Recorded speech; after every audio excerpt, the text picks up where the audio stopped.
All right, let's get some insights and news shaping the markets. For that, we welcome in Shana Sissel with us, founder and CEO, Banrion Capital Management. Good morning to you. We have a big week ahead because we're waiting on some big prints, right? Economic prints. And so I guess we're in somewhat of a wait and see mode. What are your thoughts? Well, we have CPI and we have some unemployment data coming out this week. I think the overall consensus thought for CPI is that it'll be flat and maybe slightly up, which is not necessarily a good thing. The Fed has said that their target is 2%.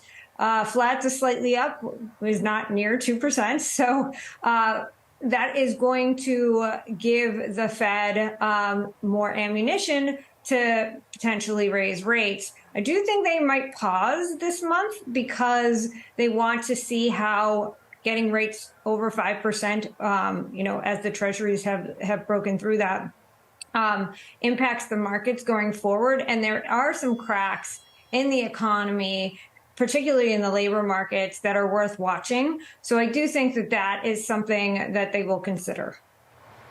Right, understood. I mean, at this point, too, as we talk about what investors should or shouldn't do, I think about what's happening with Oracle. I mean, we've had a great, huge jump up in Apple recently. So that's been some good news there. Actually, it pulled back a little bit, but it did hit new highs of nearly $200. And then you have a name like Oracle that comes in and really disappoints folks today. So what are your thoughts on for investors?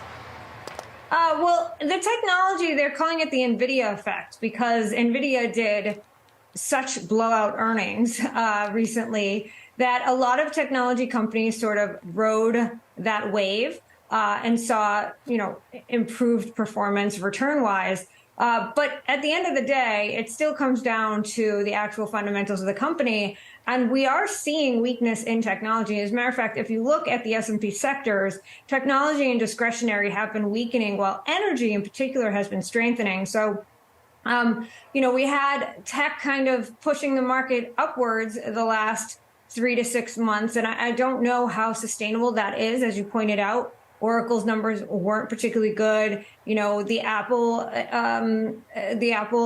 iPhone announcement and their meeting is this week. We'll see how that goes. But there's pressure on Apple in the near term because of China. And so we would be remiss as investors if we didn't pay attention to that. Fundamentally, a lot of these companies have overshot their skis, if you will. And it might be worth taking a moment to look at other sectors of the market that would do better in a lower liquidity environment like energy, like materials. Yeah, and I know you have a few names, right? Caterpillar and industrials. We think of Cigna. You have different things coming up here, but I did want to touch on Nvidia. It did hit $500 recently. Is this one, when you say it's a pick, is it a name that you like right now? You buy it throughout? Or is this a long-term play for you? For me, Nvidia is a long-term play. I've followed the stock my entire career. And it's one of those stocks I get a lot of flack for because I've been a huge bull of this particular name for a long time. But we look at PE, and I used to work at Fidelity, and Will Danoff always used to say, PE is only as good as the E estimate. And if your E estimate is nowhere close to what actually is the performance of the company, then it doesn't really matter. And I think Nvidia is a perfect example of that. It looks like it's trading at a premium, and the stock traditionally has.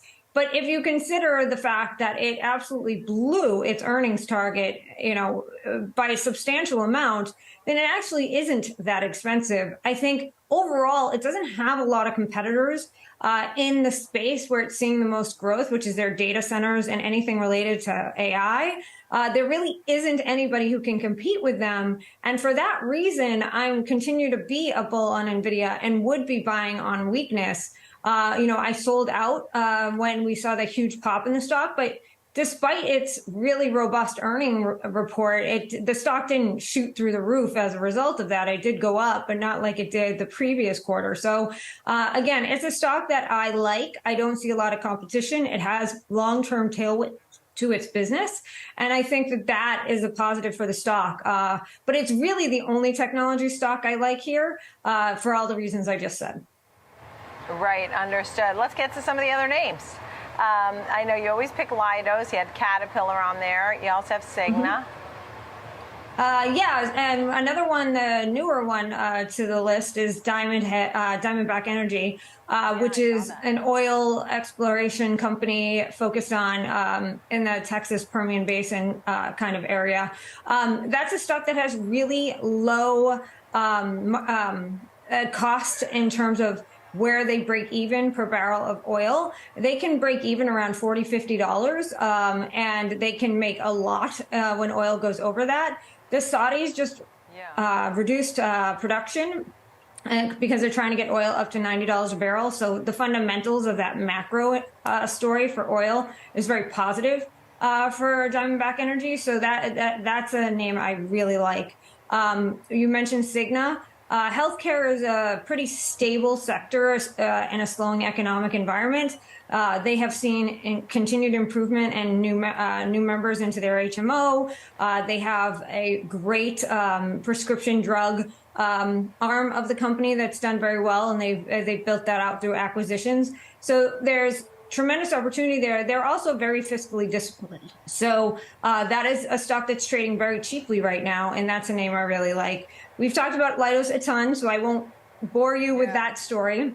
But Caterpillar is another one where I think this move in industrials, despite the economic weakness in China, will still be a positive thing for a company like Caterpillar. And I know you had the copper company too, Southern Copper. We're out of time here right now, but thank you for giving us a look ahead for this week and some investing tips. Shana Sissel of Banrion Capital Management. Thank you. Plenty more to come here on Trade.